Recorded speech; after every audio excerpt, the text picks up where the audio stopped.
ಕಾಗಿನೆಲೆ ಕನಕ ಗುರುಪೀಠದ ಪರಮ ಪೂಜ್ಯರಾಗಿರುವಂತಹ ಶ್ರೀ ಶ್ರೀ ಶ್ರೀ ಸಿದ್ದರಾಮಾನಂದಪುರಿ ಮಹಾಸ್ವಾಮಿಗಳು ದಿನಾಂಕ 15/1/2026 ಲಿಂಗೈಕ್ಯರಾಗಿದ್ದಾರೆ.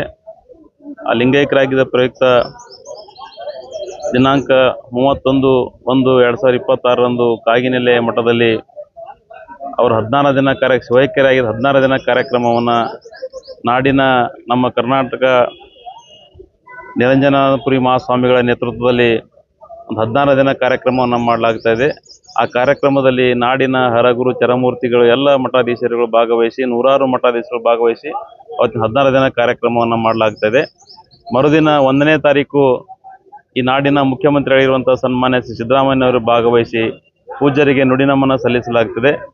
ಆ ಕಾರ್ಯಕ್ರಮದಲ್ಲಿ ಈ ಕರ್ನಾಟಕ ರಾಜ್ಯದ ಮಂತ್ರಿಗಳು ಮತ್ತು ಶಾಸಕರು, ನಮ್ಮ ಮತ್ತು ಇಡೀ ರಾಜ್ಯದ ಎಲ್ಲ ಸಮಾಜದ ಬಂಧುಗಳು ಮತ್ತು ಎಲ್ಲ ಮಠದ ಭಕ್ತಾದಿಗಳು ಪಕ್ಷ ಜಾತ್ಯತೀತವಾಗಿ ಆ ಕಾರ್ಯಕ್ರಮದಲ್ಲಿ ಸುಮಾರು 50,000ಕ್ಕಿಂತ ಹೆಚ್ಚಿನ ಜನಸಂಖ್ಯೆಯ ನುಡಿನಮನ ಕಾರ್ಯಕ್ರಮದಲ್ಲಿ ಭಾಗವಹಿಸಲಿದ್ದಾರೆ.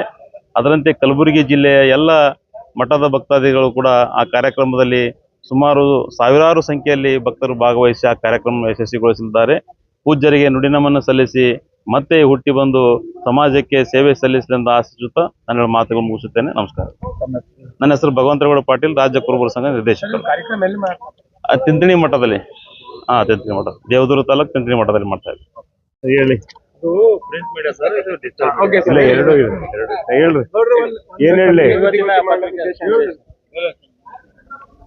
ಏನ್ ಕನಕ ಗುರುಪೀಠ ಕಲಬುರಗಿ ವಿಭಾಗದ ತಿಂತಿಣಿ ಮಠದ ಮಠಾಧೀಶರಾದಂತಹ ಶ್ರೀ ಶ್ರೀ ಸಿದ್ದರಾಮಾನಂದಪುರಿ ಸ್ವಾಮೀಜಿಗಳು 15/1/2026 ಶಿವೈಕ್ಯರಾಗಿರುವುದು ಎಲ್ಲರಿಗೂ ಗೊತ್ತಿರೋಂಥ ವಿಷಯ. ಅದರ ಪ್ರಯುಕ್ತ 31ನೇ ತಾರೀಕು ಒಂದು ಷೋಡಶ ಕಾರ್ಯಕ್ರಮವನ್ನು ಕೂಡ ಹಮ್ಮಿಕೊಂಡಿದ್ದಾರೆ. ಈ ಷೋಡಶ ಕಾರ್ಯಕ್ರಮದಲ್ಲಿ ಸುಮಾರು 100 ಮಂದಿ ಸಂತರು, ಪೂಜ್ಯರು ಮತ್ತು ಗುರುಗಳು ಭಾಗವಹಿಸುವ ಒಂದು ನಿರೀಕ್ಷೆ ಇದೆ. ಆ ಕಾರ್ಯಕ್ರಮದಲ್ಲಿ ಅವರಿಗೆ ಗುರು ಕಾಣಿಕೆಯನ್ನ ಮತ್ತು ಏನು ಅವರಿಗೆ ದಾನ ಧರ್ಮ ಮಾಡಬೇಕು ಅವ್ರ ಹೆಸರಲ್ಲಿ ಅಂತಂದೆಯೋ ಅದು ಗುರುಗಳಿಗೇನೆ ಮತ್ತೆ ಅವರ ಒಂದು ಪರಂಪರೆಗೇನೆ ಕೊಡುವಂತ ಒಂದು ಕಾರ್ಯಕ್ರಮ ನಡೆಯುತ್ತಾ ಇರೋದ್ರಿಂದ ಆ ಒಂದು ನೇತೃತ್ವವನ್ನ ಜಗದ್ಗುರುಗಳು, ಕನಕ ಗುರುಪೀಠದ ಜಗದ್ಗುರುಗಳು ವಹಿಸ್ಕೊಂಡಿದ್ದಾರೆ. ಅವರ ನೇತೃತ್ವದಲ್ಲಿ ಆ ಕಾರ್ಯಕ್ರಮ ನಡೀತದೆ.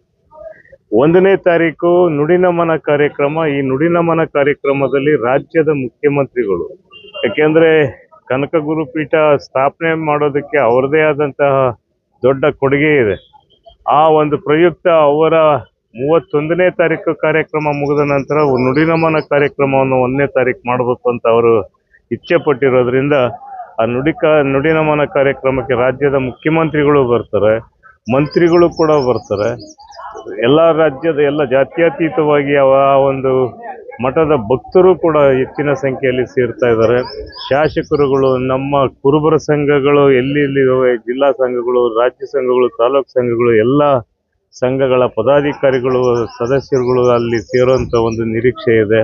ಸುಮಾರು 30,000-40,000 ಮಂದಿ ಸೇರುವಂತ ಒಂದು ಕಾರ್ಯಕ್ರಮ ಇದು ನಡೆಯೋದ್ರಿಂದ ಈ ಭಾಗದಿಂದ ನಾನು ಭಕ್ತರು ಹೆಚ್ಚಿನ ಸಂಖ್ಯೆಯಲ್ಲಿ ಅದರಲ್ಲಿ ಪಾಲ್ಗೊಳ್ಳಬೇಕು ಅಂತ ನಾವು ಕೇಳ್ಕೊಳ್ಳೋದಕ್ಕೆ, ತಮ್ಮ ಮುಖಾಂತರ ಕೇಳ್ಕೊಳ್ಳೋದಕ್ಕೆ ಈ ಒಂದು ಪತ್ರಿಕಾಗೋಷ್ಠಿಯನ್ನು ಮಾಡ್ತೀವಿ.